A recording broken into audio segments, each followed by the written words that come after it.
It is Wednesday, August 23rd. My mouth is killing me. The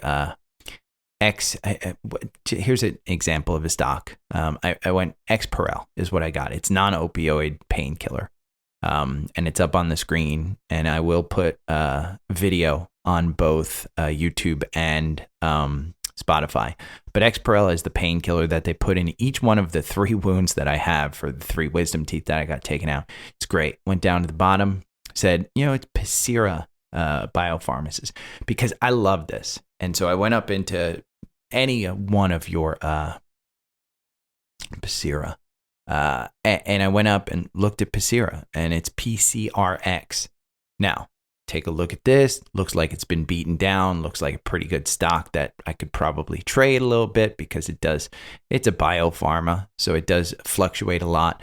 But when you take a look at a long term of this one, we are in a super downturn trend. So you want to take a look at that. If you have a good experience with biopharma, if you have a good experience with a car, if you have a good experience with a product, that's how you do it. Now here, look at this gap up here between 100 and 112. That goes way back to 2015. So the company's been around for a while. Probably, this one from $7 all the way up to $100 between 2012 and 2015. Great trade. Great investment. Hasn't been a long-term good investment though, because it's just been floundering. So, but that's kind of how you can do it if you believe in something. I will probably take a little bit of a look into this company because that Exparel was amazing. It's wearing off now, definitely wearing off. But I found a couple other stocks. But before we get into that, let's take a look at SPY and QQQ. SPY is kind of on the upturn. I mean, yesterday wasn't a bad one. Obviously, August 18th, we were at the low there. I think we're going lower. I think we're going down to this 429. We're at 438 right now. You're at 439 pre-market. I think you're going down to the 200-day. That would be my guess. That 50-day is moving down. The 9-day is still, it's kind of moving forward a little bit. The 21 days moving to just down. I mean, the only thing positive is still the 200-day. So you should be able to provide some support right there. That would be my guess. And again, anybody telling you this stuff is just guessing. Nobody knows where this market is going. QQQ, on the other hand, way to cross up. 363.41. You've seen a little bit of a rebound in the Qs in the NASDAQ 100, and that's because we're coming off. Take a look at how low that MACD. That MACD hasn't been down there since it looks like January of this year, and that's the last time the MACD was this low. It's crossing up. The RSI coming off of a low of 27, and it's now at 42, so it's in no man's land, so it doesn't have anywhere really to go. It doesn't need to be forced up. You have a gap up, but you also have a gap down. So your guess is as good as mine where this one is going. But if you believe that the Qs are going up because you got a cross up, you also got a cross up in TQQQ. So 37.98, you're trading at 38.33. I think you'll get back. Futures have been losing a little bit of ground. I think you'll get back to probably 37.98 at some point today. Again, same thing as Qs. You got a gap down here and you have a gap up here. So your guess is as good as mine. That's an overlook at the market. We'll talk about NVIDIA. We'll talk about Snowflake. They have earnings today, so you should get some movement in the Qs today. But we may just be sitting there. One that I want to point out that I heard a little bit about yesterday is Arista Networks. It was described as a sexier Cisco in what I read. They are needed for AI. So no matter who the chip company is, this is an infrastructure company to own. You can go on to FinViz, and ANET is the symbol, and you can look it up. These guys, Arista develops, markets, and sells cloud networking solutions in the Americas, Europe, and Middle East, and Asia. The company's cloud networking solutions consist of extensible operating system, set of network applications, gigabit Ethernet. It's basically cloud for AI. So no matter which chip company is going to make AI, these guys are needed as well. Now it's run up here, just an amazing amount this year. You started in January at around 114, you're at 187. This is simply like every other AI company. It's just, it's out of control with the growth that it's seen. And you've got gaps below. So I don't necessarily think that you get into this one, but put it on your radar. I put it in fact, I'm going to do it right now, into my not owned list on TrendSpider. And so I can keep an eye on it. Earnings yesterday. Let's talk about home builders. Toll Brothers. Seriously. Best quarter ever. Best quarter ever. Ever. Their contracts were up 77% year over year.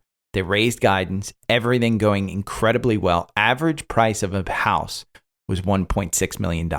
That's just crazy. That's because there is nobody reselling a house. Everybody's buying new because nobody can everybody got 3% mortgages.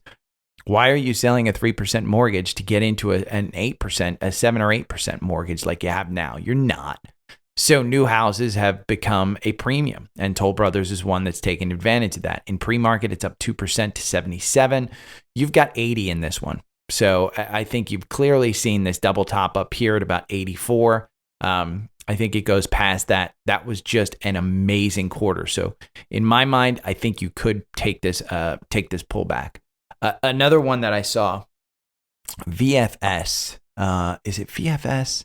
I forget. Let me see. It's a Vietnamese car company.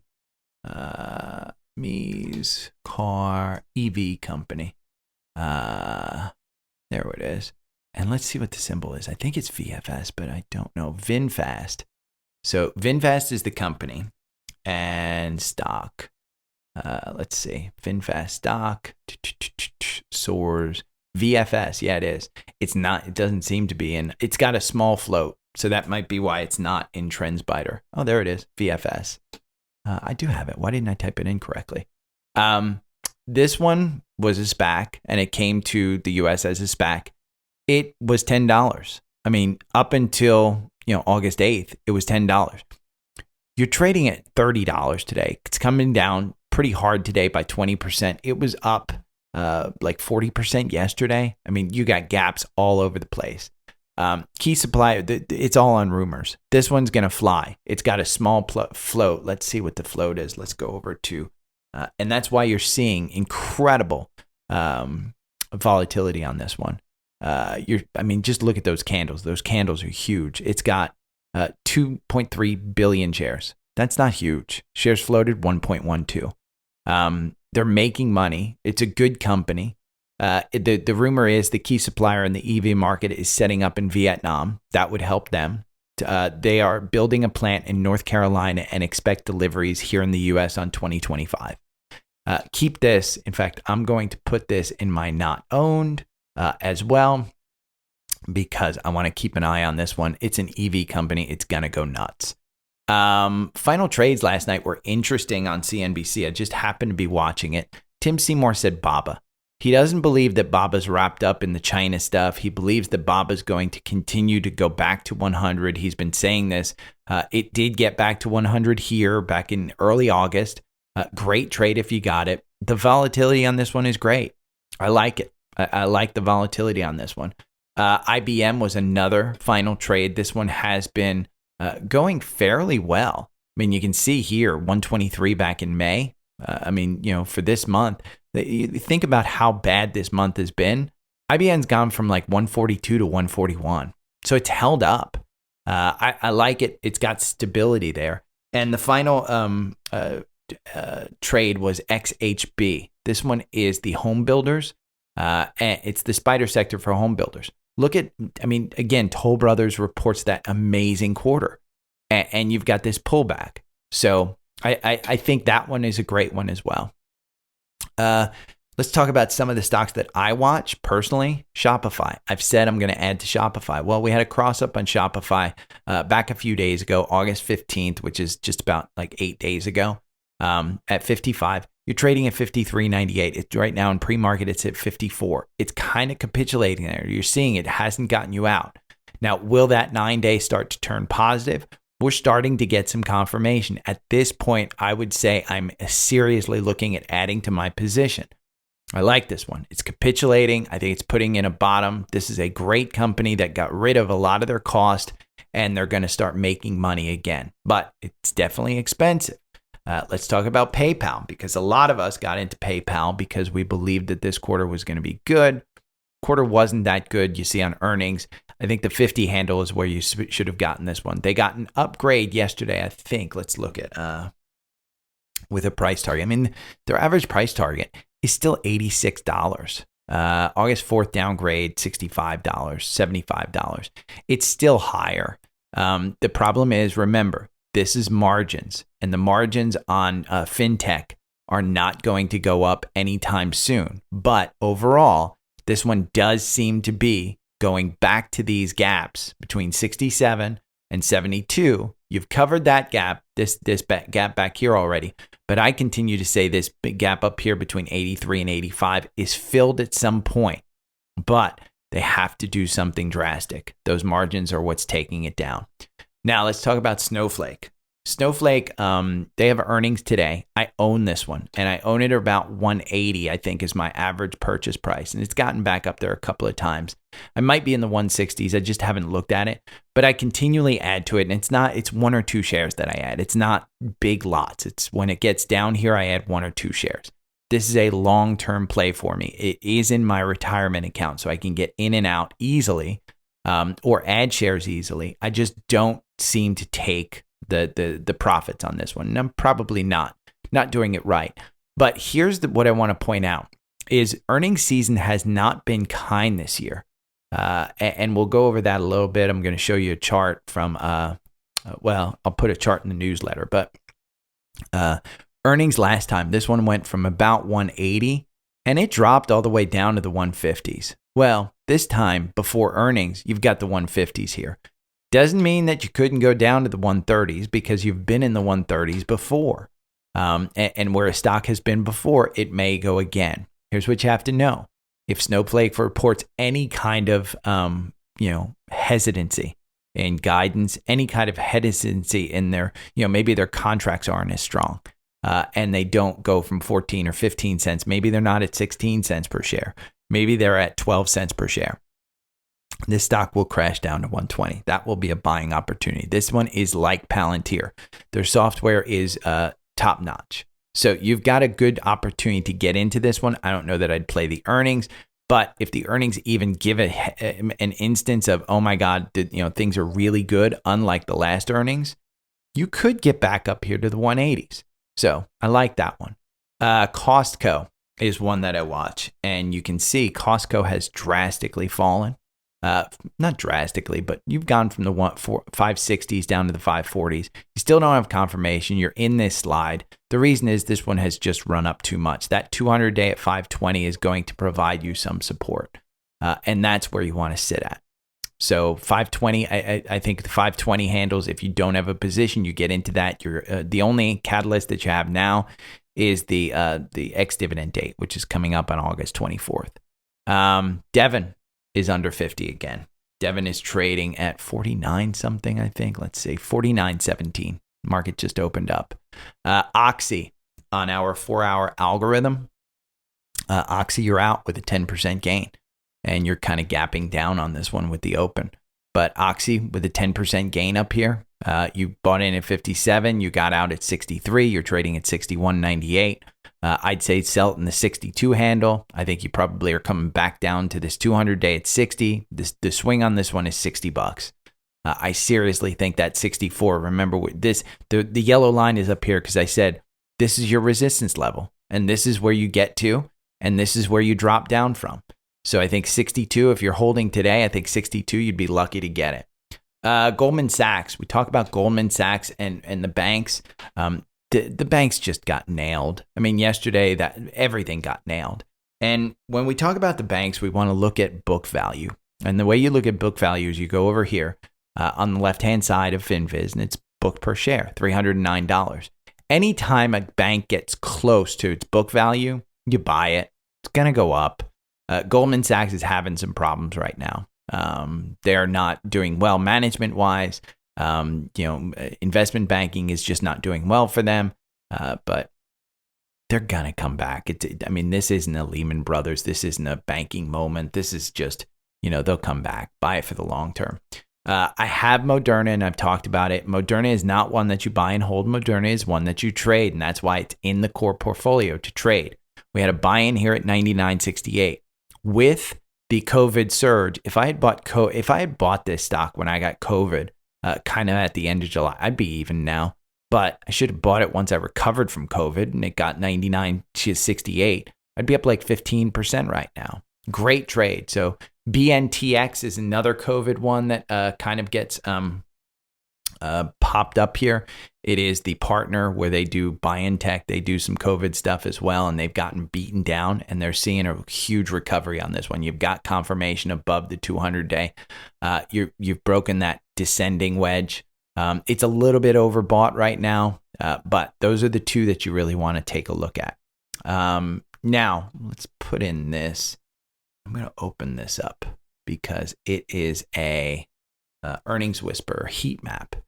And this is what you want to take a look at. This is the current heat map of the earnings season. So these are the price moves that you want to look at. And I will post this. Two names at the extremes are to report tomorrow, meaning AAP and NVIDIA. AAP is down 39%. NVIDIA is up 54% in this quarter. So AAP, let's take a look at AAP. What is AAP? Advanced Auto Parts. This one is down 39% in this quarter. Take a look at that. Their last earnings, they just dropped.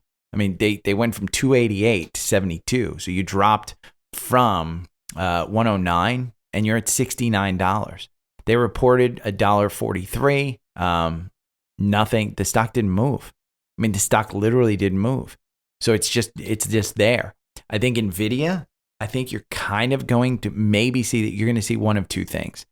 This one is either going to pop up to 500 and then it will sell back to 450, or they don't report a very good quarter, meaning that they don't blow it away and the numbers aren't like amazing. And you'll see immediately it'll come back down to $400. So it'll go from 450 to 400. If it goes to 400, you should buy. This is one that you just buy. I will include the earnings whisperer heat map and all of the stocks with the large move downside, including Sedge, including Etsy, including Dexcom, which we'll talk about in a little bit. Good news was Eli Lilly, Regeneron, NTAP. I got all the symbols in there for the good ones that Earning Whisperer said that were bad and stuff. You can look at it. But again, earnings today, NVIDIA and Snowflake. Earnings from this morning, Foot Locker. Foot Locker is the first one that I want to kind of point out. Foot Locker, I had a discussion with somebody yesterday about Foot Locker, and I said, I haven't been in a Foot Locker since 1985. And I think I did this the last time they had earnings, because the last time they had earnings, they gapped down. It was a bad quarter.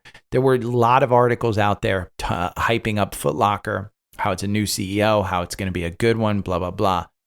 Horrible quarter. And it's continuing retail. They even brought out shrinkage, but a horrible, horrible retail quarter. They lowered their guidance and paused their dividend. That is the death star of a stock. It's down right now 34% at 1542. Not a good one. Next earnings this morning was Peloton. And this, again, horrible, horrible quarter. This is a company that just can't get it right. They've got too many bikes being made, not enough customers paying $40 a month. Their pricing is out of whack. I've talked about it before. The app is $12. You buy a bike for $200 and you can use their app with some sensors. You can get the same workout, but it's $12.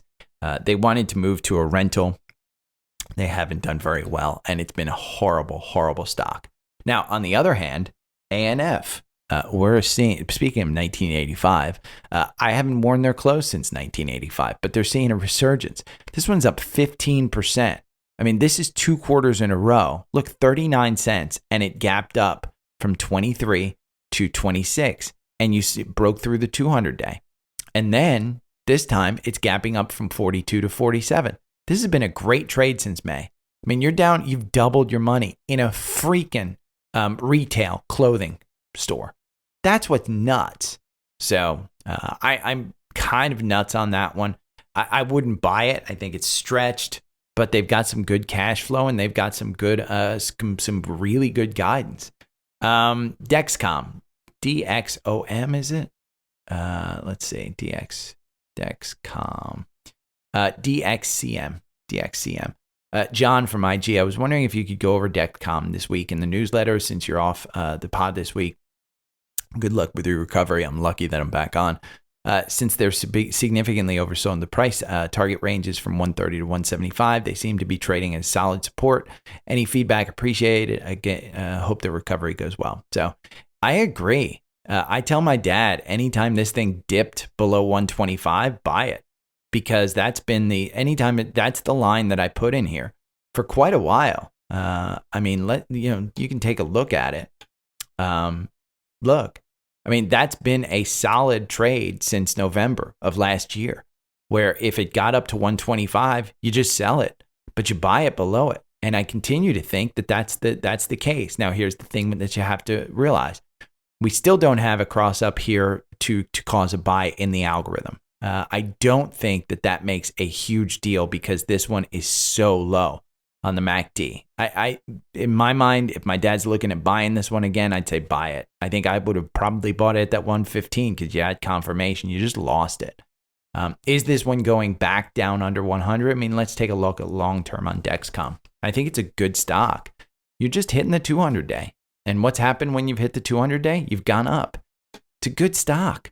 This is a blood sugar monitoring for diabetes. For those of you that don't know, it is the leader. The problem is that Apple is rumored to be potentially having blood sugar in the watch without poking yourself. They filed a patent. This one would be game changing, and it would hit Dexcom really, really hard, because if all you have to do is buy a Apple Watch to monitor your glucose, then your blood sugar, this might be, not that great of a stock at that point, because maybe they don't get it. But everybody that I know that has diabetes raves about Dexcom. So I think it's still a good stock to own. I think if Apple does get that patent, I think Dexcom might follow them into that kind of world where it's not poking you. You don't have to wear anything. But this is definitely 100% more accurate than what the Apple Watch would probably give you. The first time somebody has a seizure or goes into low blood sugar because their Apple Watch is wrong, Dexcom will probably hop on that one, and Apple will probably have a lot to answer for. So let's go into scans, because I've probably been on here way longer than I thought I was going to be. But TQQQ, we talked about this one. This one has a cross up. Right now, you're kind of you're at 38.35. The cross up here was at 37.98. I think it's a good one. QCLN. This one is a clean energy ETF. It has a lot of the solar stocks, a lot of the wind stocks, renewable energies. 45.23. I own this one. What you have to know about this one is that I actually love the stock. I love the ETF. I think it's been a good ETF. These stocks just haven't done well. And so from February of 2021, it's been a nightmare to actually own. But you're down at that bottom part of the descending wedge. You're below the 200-day. What's happened when it's gotten below the 200-day? You get above that 200-day. The problem is higher for longer rates are going to continue to kill this one. One that I own and I will probably be adding to, because I don't have a very large position in it, is DraftKings. Football season's coming up. I said this is a $30 stock. I think it gets back to that $30 level. I think this gap up here between 30 and 31 gets filled. 27.23, you're trading at 27.02. I can't imagine that with football season coming up. This one, again, it's very expensive to get customers. This one dropped when Penn announced that they're going to have the ESPN partnership. Cleveland Cliffs, we have a cross up here. This one at 15, I don't think you're doing yourself any disfavor to buy. FBCG, the dogs are barking. The dogs are up. Stop. Penny, I can't yell. FPCG is the Fidelity Blue Chip Growth. Oh, you're going to have to put up with this. Nobody's outside. FBCG is the blue chip growth company or ETF that has beaten Cathie Woods. This one I said it was going to 30 when it was back here at 25. It got up there. You got a 20% gain. I don't think that you trade this one. I think you buy this for long term. I think it's a very, very good ETF to actually own. A company that I have liked to trade is Roblox. And I think this one gets back to 40. The problem is the users are down. And so Metaverse is just not getting very well. Even though it's a cross up here at 27, and I do think it's a $40 stock, I don't think that you buy this one on the algorithm. I think you hold this one if you currently own it. I think you hold it, but I don't think that you buy it here. I just think it's, right now they're having some user issues. Again, it's not a good one. JEPQ, we talk about this one. This is a high dividend payer, 8, 9%, 12%. Covered call ETF. We've talked about Boyle here before and liquid natural gas. Boyle is down around 60. I'm going to have to pull that up. But LNG just got a cross up at 166. Remember how I said down here at 141, this was going to cover this gap? Well, it covered the gap and you're done with it. So we're heading into winter. LNG is going to buy cheap natural gas, export it to Europe. It's going to start making money. Boyle, you're out. You're at 59.77. I think this one gets back to 70 at some point in time because I do think that natural gas is going to go up in price. It's the only energy source that just hasn't participated in the energy run. There are a bunch more, so many more. Let me see if there's one that I really want to cover. Oh, ARKK and ARKW had a cross up. One that I do want to point out, SoFi had a cross up. We talked about this one being a $10 stock. I think it is a $10 stock. I think when student loan payments start up, I just don't think that students pay attention to the freaking news, and they're just going to pay. Even though the Biden administration says there's nothing that's going to happen to you if you don't pay, I don't think anybody's paying attention to the news. So I think this is a $10 stock. You don't have confirmation, so I'd be a little bit careful because I do think that you could come down below this 200-day, and I think that that volume shelf right there at about $7 might provide some support. But if you get down below $7, look out below. Coinbase had a cross up, COIN. And this one is, it's on cryptocurrency. We have seen Bitcoin kind of pull back here, 74.90. You still don't have confirmation. Be very careful of this one. But this one ran all the way up to 100. We talked about Bitcoin with the crash and stuff like that. So I like this one. I do think that this one is probably going to bounce. Remember, they got the approval to trade futures. When a Bitcoin ETF comes about, this one's going to freaking fly. It's just going to fly. We have GEHC, which I said I really like. This is the new GE Healthcare. These guys with MRI machines and stuff like that. Really, really good company, 68.87. I think it goes back to fill this gap up here at 83 to 86. I think healthcare has just been beaten down, and I think this one in particular is just getting killed. Visa and MasterCard both had cross-ups. I'll put these in the newsletter. BlackRock had a cross-up.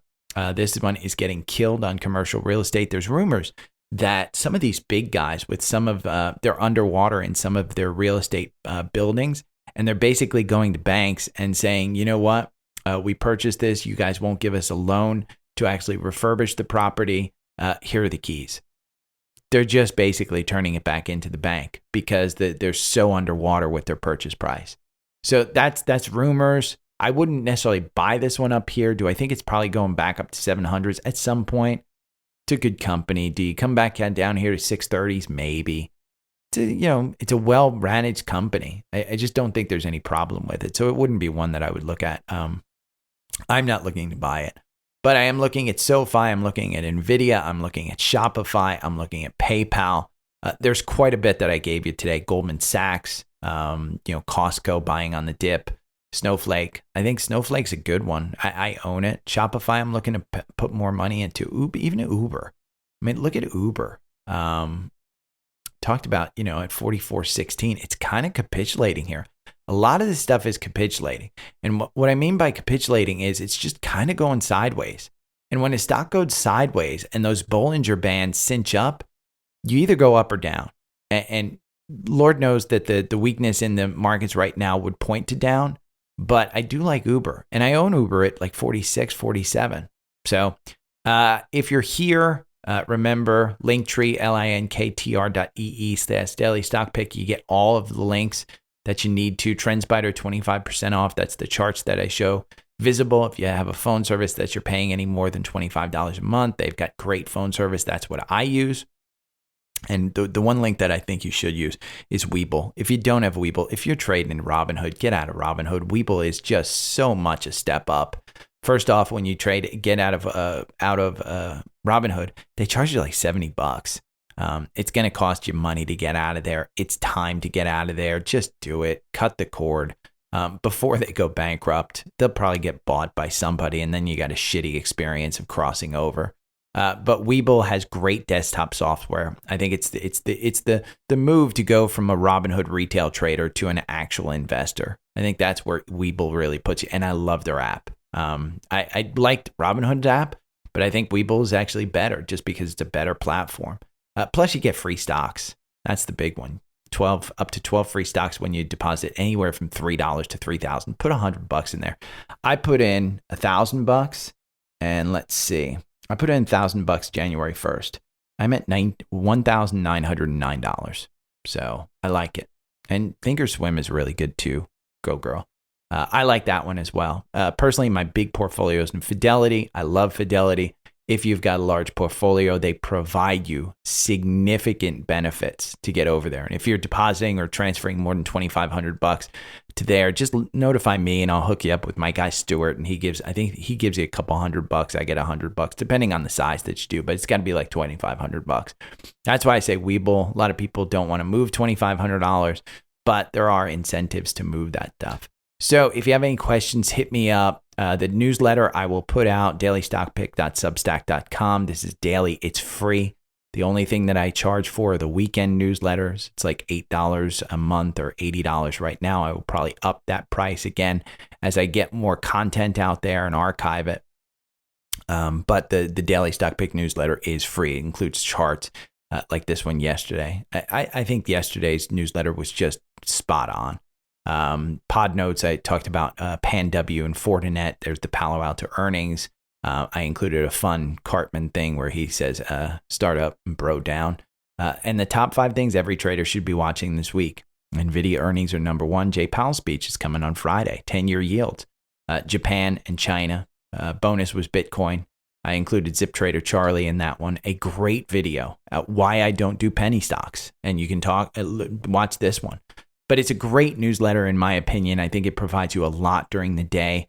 If you don't read all of it, you can scroll through it in your inbox. It just arrives around noontime every day. So I like it. Okay, I will try and be back tomorrow. My mouth hurts. I said I was going to be on here for 5 minutes. We got to 33 minutes. Okay, take care. See you guys. Bye.